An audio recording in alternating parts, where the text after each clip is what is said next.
Only 1 year left. Wait, are you talking about me? Yes, I recommend starting treatment immediately. This is unbelievable. It felt like a bolt from the blue. In a life where I had never experienced a major illness, a huge pitfall had been discovered. My relationship with my husband was also falling apart, as he continued to betray me. The anxiety in my heart was reaching its limit, and tears welled up uncontrollably. Was I really going to face the end alone? Without anyone by my side to comfort me, was I going to face this alone? And then, 6 agonizing months later, I had come to terms with the grim reality. A glimmer of hope appeared for me, someone who had been battling despair. My name is Scarlett, a 28 years old, working as a designer at an advertising agency. I also juggle the responsibilities of a housewife. I had been married to Callum, my husband, for 2 years. He was a client from my workplace. We discovered we had common interests by chance, leading to us staying in touch privately. After a year of dating, he proposed to me.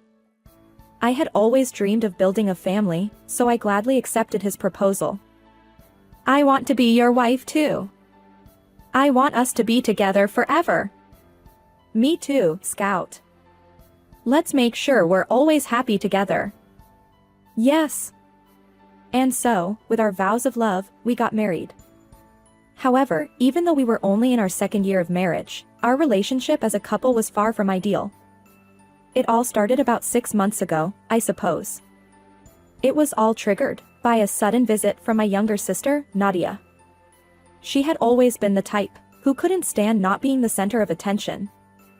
She had been doted on by our parents and relatives since she was a child, which had allowed her to grow up as a spoiled child.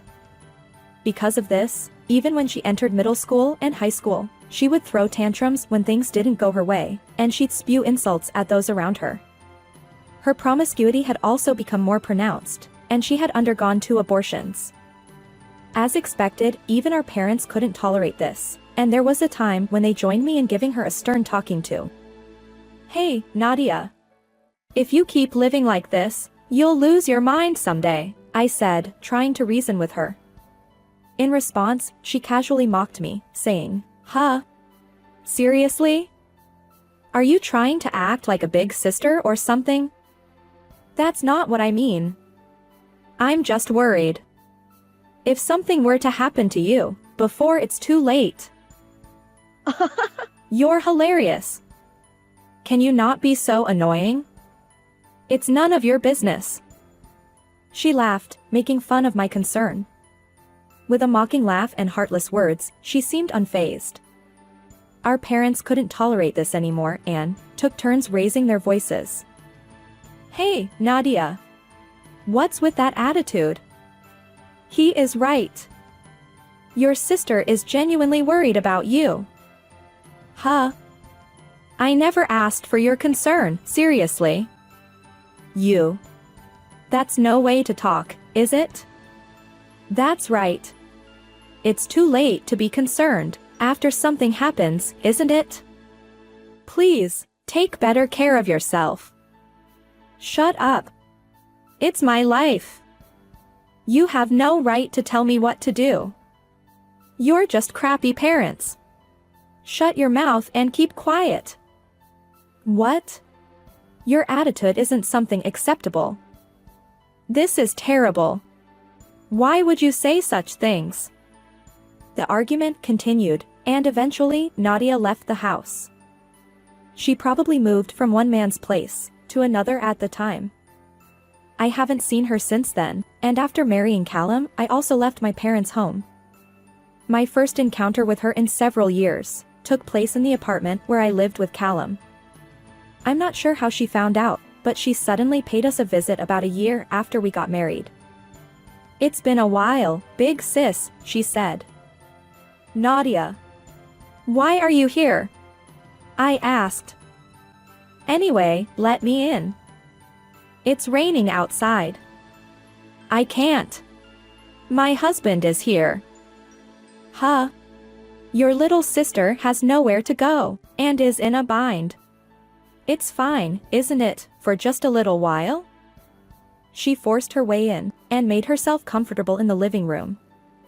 After a while, my husband came out of the shower and raised his voice in surprise. Who's this? Sorry, Callum. This is my little sister. Your sister? I thought she left home. She said she had nowhere to go and suddenly came over earlier. Can we let her stay for just one night? Why not just let her stay until she's settled? It's cold this time of year, right? At that moment, I realized it. He blushed slightly, looking at Nadia. And in response, she was also gazing at Callum with a full smile. It was as if I didn't exist, and they had their own world. For about a month after that, Nadia continued to live with us. She ate as if it were a matter of course, and used our things without asking. Since she was unemployed, she would ask me for pocket money, and when I refused, she would start pestering Callum. Hey, Callum, can you lend me a little money? I'll give it to you, as an allowance, he said with a chuckle. Really? Is that okay? Well, you are my sister-in-law. If you ever have any problems, feel free to talk to me. Thank you. I love you, Callum. In front of my eyes, she boldly embraced Callum. She glanced briefly in my direction, and smirked triumphantly. Unable to bear this any longer, I reluctantly rented a monthly apartment for her, and practically forced her to leave. Callum and Nadia both blamed me, and called me a heartless person, but I couldn't afford to be bothered by such things. If we stayed together any longer, it would lead to the worst possible outcome. Before it's too late, I had to take action, or I'd surely regret it someday. My own heart had been sounding that warning. My instincts were telling me so. I did manage to make Nadia leave, but as a result, the relationship between Callum and me deteriorated. Lately, we hardly talked, and our quality time together was almost non-existent. Will this stifling marriage continue like this? Just as these worries began to creep in, an extremely cruel turn of events struck me. Only 1 year left. Wait, are you talking about me? Yes. I recommend starting treatment right away. This is unbelievable. It is possible that this will be cured. It's advisable to discuss it with your family and begin treatment as soon as possible. Okay. Lately, I hadn't been feeling well, so I visited a clinic on a whim and was sent to a bigger hospital where they found advanced stage cancer. They told me I had only 1 year left if I didn't begin treatment. It can't be true. I have cancer? I've been healthy all my life, never had a serious illness. I immediately called Callum to inform him about this situation. After several attempts, he reluctantly answered. What is it? Hey, you're done with work, right? I have something important to tell you. Can you come home? No way. I'm working overtime today.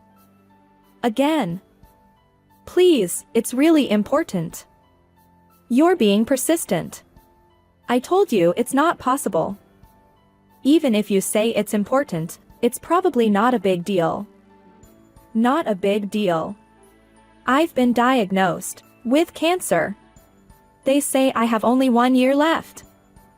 Huh? 1 year. At this, he finally reacted, probably shocked by the words, 1 year left. Did he genuinely care? My hope was short-lived. He burst into laughter, and he said words that seemed unbelievable. Hey, come on, it's a joke, right? Suddenly being told you have only a year to live? How unlucky can you get? What? Wait, Callum. Why are you laughing? Do you have any idea how I feel right now? Well, it's unfortunate, but there's no other way to put it. Getting cancer in your early 30s. Your past actions must have been pretty bad, thought. Huh? Who am I talking to right now? Is this really the husband I once loved? The one who was always kind and said, "I love you" to me, that Callum? It felt like I was talking to a different person entirely. In fact, he seemed to find my life expectancy diagnosis amusing. A few hours later, I received a call from Nadia. "Hello," I weakly answered, and she excitedly said, "Hey, Scout. I heard you have 1 year left because of cancer?" Huh? How would you? How? I just overheard it when I was sitting next to him. Huh? I mean, you just talked to Callum, right? I was right there, listening to the conversation.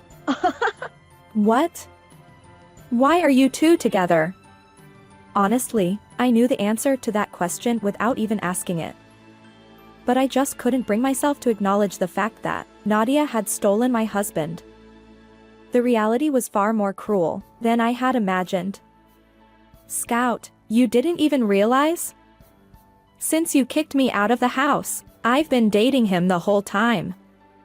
Huh? So, this has been going on for a while? What do you think? Actually, it's been since we started living together. We even did it in the bedroom, when you weren't home. Stop it. How can you be so casual about this? It's so funny. I've always wanted to get back at you. Back when you lectured me with such authority, it really pissed me off. Even so, this is just... I'll tell you, I'm not the one at fault here. You know, with cheating, the one who gets stolen away is the guilty party. It's the same with illnesses. The one who gets sick is to blame. Feeling my breath grow heavy, I immediately hung up the phone. If I continued talking to her, I felt like I would lose control of my anger. After ending the call, I immediately opened Callum's laptop and searched for evidence of his affair. To my surprise, messages and photos of Nadia were saved on this laptop, as if he had no intention of hiding them. In their exchanges, they treated me as an inconvenience, saying things like, "I want to get married soon, and I'll divorce her, I'll do it well." That was the moment when the love I had desperately clung to for Callum instantly faded away. What had I been so afraid of? Living with a man who could trample on people's feelings and cheat. There was no way I could be happy. I had finally realized this. That's right, what I needed to do now was not to deal with those two. What mattered most was to face my illness and focus on my treatment. Revenge on them could wait for another time. However, now that I had found evidence of the affair, there was no reason not to divorce. I transferred evidence from Callum's laptop to my smartphone and visited a lawyer's office the next day. I asked the lawyer to handle the divorce proceedings and alimony claim, while starting my treatment at the hospital simultaneously. With the lawyer present, when I broached the topic of divorce, Callum responded nonchalantly, "Divorce? That's a wish come true. I've been wanting to split from you too. Is it because you want to marry Nadia?" I asked. Of course, right? Besides, having a wife with 1 year to live is worthless. I'm disappointed I won't get the insurance money, but oh well, it's not a big issue. I can't believe it, you thought that way about me. Choosing divorce was the right decision. And so, I claimed alimony from my husband and sister, and our divorce was finalized. Later, Callum paid Nadia's share of the alimony, and our relationship came to an end. After the divorce, I focused on my treatment for a year, and had surgery when the tumor had shrunk. Thanks to that, the tumor was cleanly removed, and although not completely cured, I had recovered to the point where I could return to my previous life. If the cancer doesn't recur for 5 years, the survival rate apparently goes up significantly. On this day, I was at the hospital for a routine checkup. Then, from behind, I heard a voice calling my name, "Scarlett?" I turned around, and there stood my ex-husband, Callum. "Long time no see. What's up?" I asked. "Glad I met you here. I've tried calling you multiple times. Why haven't you been answering your phone?" he said. Why? Well, I've already deleted your contact information. That's so cold. Well, anyways. You don't have much time left, right? What do you mean? I mean, your remaining time. My wife, Nadia, is also ill. So, I want you to be a donor for her. His unexpected statement momentarily left me stunned. What is he talking about? I need to be Nadia's donor? After finally getting back to my normal life, why should I sacrifice my life for them? Anger welled up slowly, and my body began to shake. Nevertheless, I managed to keep my composure and asked him, is it true that Nadia is sick? Yeah, she has been given a terminal diagnosis. She won't tell me the details. Something about her organs being affected, a sarcoma, I think. She might lose sensation in her limbs. Sarcoma? It's like a hard lump. Given that her organs are affected, she needs a donor. There might be a rejection reaction with a complete stranger, right? That's why you're the most suitable. Why me? Huh? You're probably going to die soon, right? I paid the alimony to you, so at least be useful to us for one last time. He seemed to have some mental issues, as he shouted with a worn-out expression. His appearance was so absurd that I couldn't help but burst into laughter. Ha! You really don't know anything, do you? Huh? What? I'm almost completely cured of cancer. Upon hearing that, he widened his eyes in surprise. It's no wonder. At the time of our divorce, I had a 1-year life expectancy. I'm going to live my life from now on. That's why I can't be a donor for Nadia. What? Wait. Your sister has been given a terminal diagnosis. Even so, you're not going to do anything as her sister?